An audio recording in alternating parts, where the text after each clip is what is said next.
I live in a not-so-well-off area. I am not well off by any means, but I have a Wi-Fi connection. My Wi-Fi has a 4-device limit. It's the cheapest plan they have. My neighbors have a 12-year-old daughter who has to attend online classes. I know her well because she comes over fairly often to hang out with my daughter as they are friends. Her name is Shania. We live in India. Shania is an Indian name. I am also Indian. Shania's parents told her they cannot afford Wi-Fi, so she asked me if she can use mine. I agreed, and said the only condition was that she has to study hella hard and do her best. She agreed and has been using it for a while. Over the past 2 months, I have been finding it hard to use my Wi-Fi. The web portal for the Wi-Fi says 4 devices are constantly connected to it when all I am using is my phone, and my daughter is using her laptop.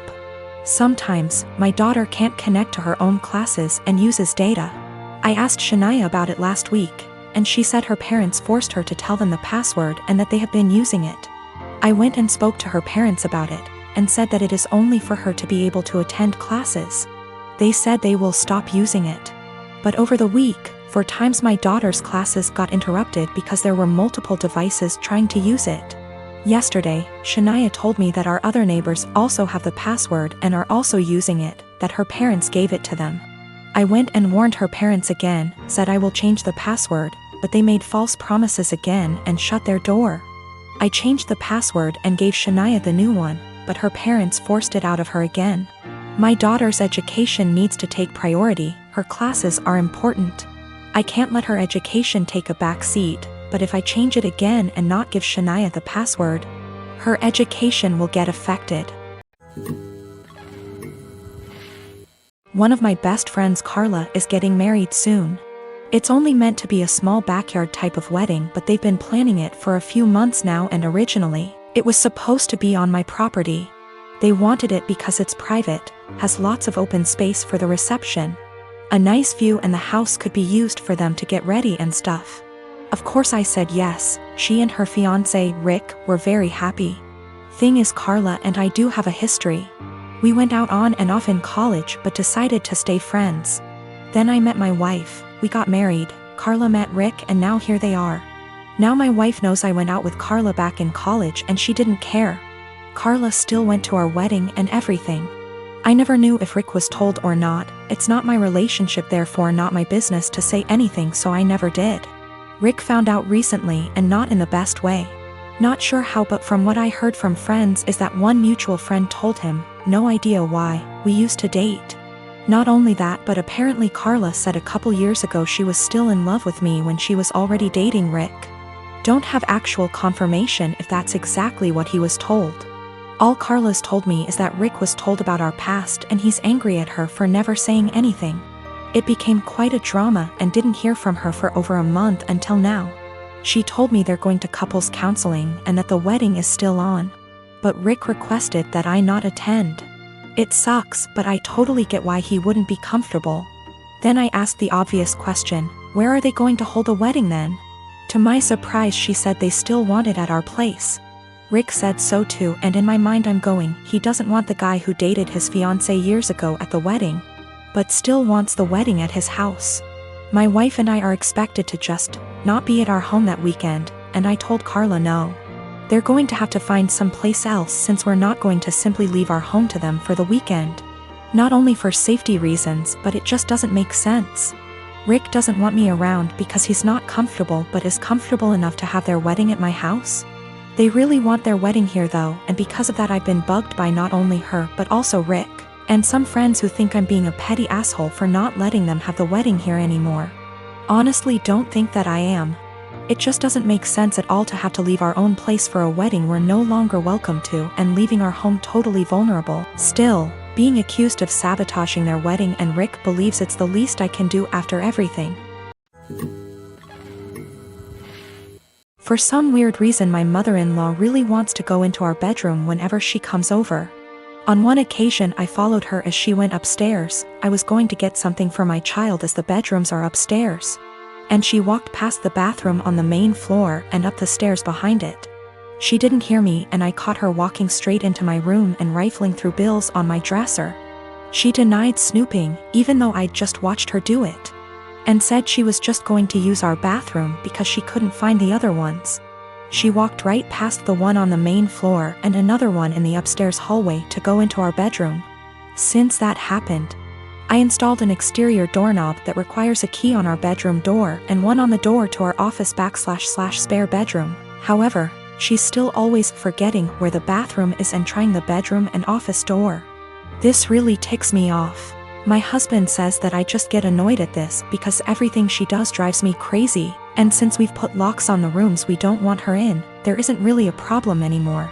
Well, over the holidays we had my in-laws over for dinner, and before they came I was searching for the bedroom keys. We hadn't used them in a while since we only lock the doors when mother-in-law comes over.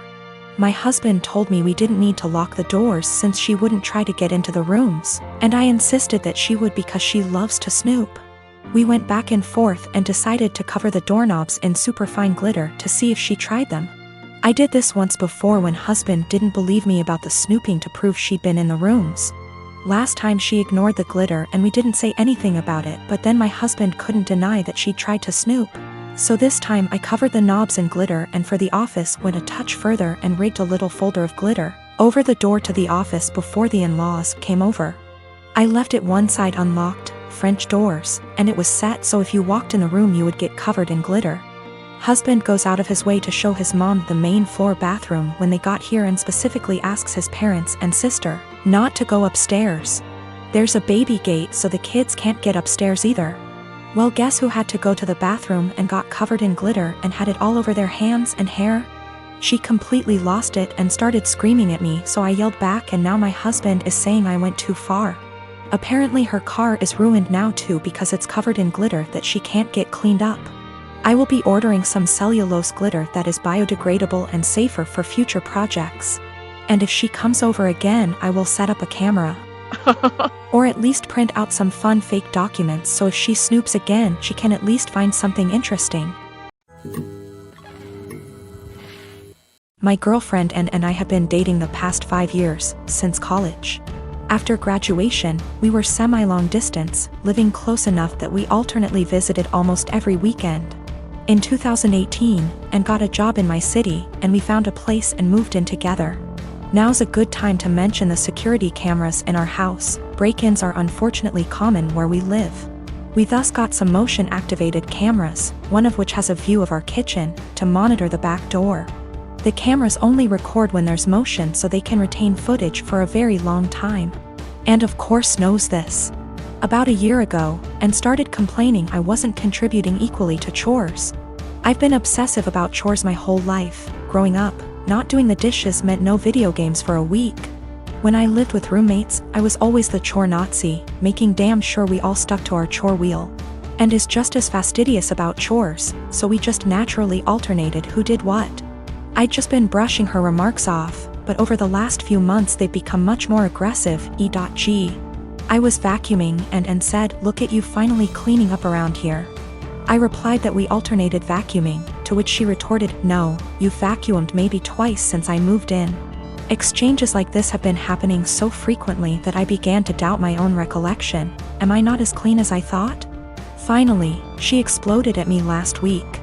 She said that having to stay home constantly over the past weeks exposed how little I do around the house, and that she didn't move in just to be my maid. Questioning my own sanity, I spent a few hours going through the entire 1.5-year archive of security camera footage, and tallied the exact number of times the kitchen cam caught each of us doing dishes. Our cleaning supplies, vacuum, mop, etc., are in the kitchen pantry, so I also tallied up how many times we grabbed cleaning stuff. To my vindication, the tally showed that we indeed split chores equally. She vacuumed / mopped 5 more times than I did. I did dishes 20 more times than she did.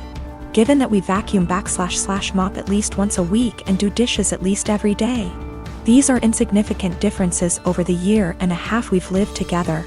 When I confronted Anne, she shrugged off her behavior as remembering things differently, but the real sin here was what I did, which she called an unforgivable violation of her privacy, akin to abusive stalking. She has broken up with me and is trying to move out, although obviously this is difficult due to current circumstances. I'm totally heartbroken, and was the love of my life, and I can't believe she destroyed our relationship like this. To make matters worse, she told many of our friends, who are mostly siding with her. They've been texting me that what I did was creepy, abusive, controlling, invasive, etc. I'm at a loss. I'm beginning to think I'm the one who's off base here.